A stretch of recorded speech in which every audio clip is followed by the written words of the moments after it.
Welcome to the incredible Ephesus. The Apostle Paul came and he was preaching here. There was a community of perhaps 5,000 Jews. This is a huge place. And he's debating with them. Christ is the long-awaited Messiah. Later on, John, who walked with Christ, he comes here and he writes the Gospel of John here. Incredible library.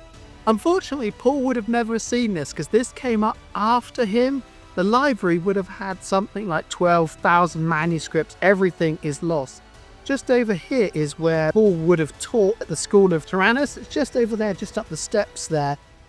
This is a great example of how large the Jewish community was here. This is a menorah, and they spent the time engraving it here as a symbol of the vast Jewish community. Now, at the inside of the library, see how beautiful, quiet it is. And here we would have had 12,000 scrolls. And if you come out back through the front here, all the way, you can see how busy it is. In the early Gentile Christian era, people who had no ties to Jerusalem, they were not Jewish, they had no history, they were Gentiles. They asked the apostles about the Jews and Israel because they looked at the scriptures and said, look, all this has been revealed to the Jews, to Israel for all this time. And Paul responds to them and says, the mystery is that through the gospel, the Gentiles are heirs together with Israel, members together of one body and sharers together in the promise of Christ Jesus. The homes now of the rich and powerful. You get a really good sign of how they live, the opulence, the wealth. Remember, ancient Ephesus was not all white, it was colourful, and you get to see some of the wonderful colours here. So walking around the terrace houses now, you can see there's so much to them.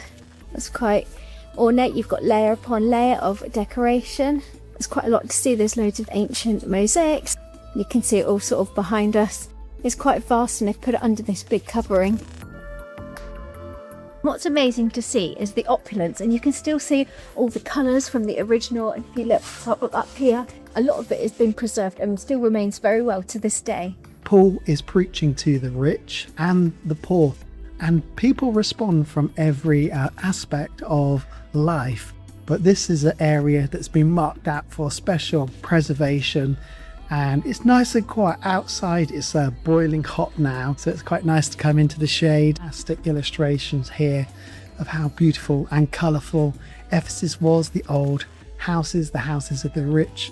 And you have paintings of Eros, doves, many other things, all illustrated here.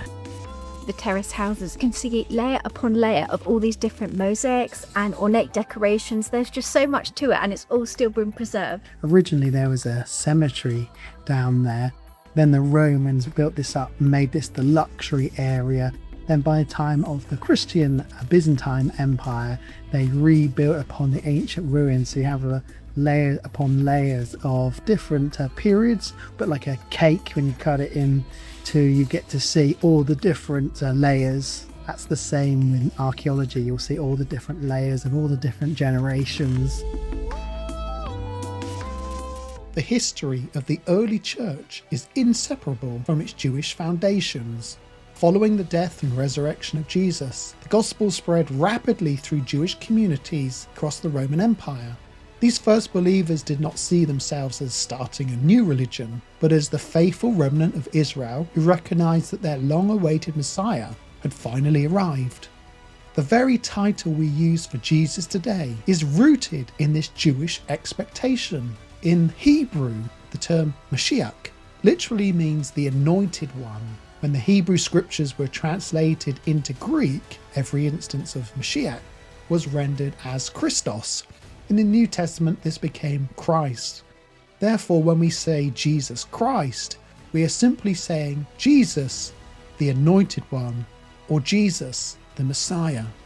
The New Testament uses the word Christos over 500 times. Each mention is a direct translation of the Jewish concept of the Messiah. This fundamental connection proves that the earliest church was Jewish in its character, leadership and practices. all centered on the realization that the hope of Israel had been fulfilled in Jesus.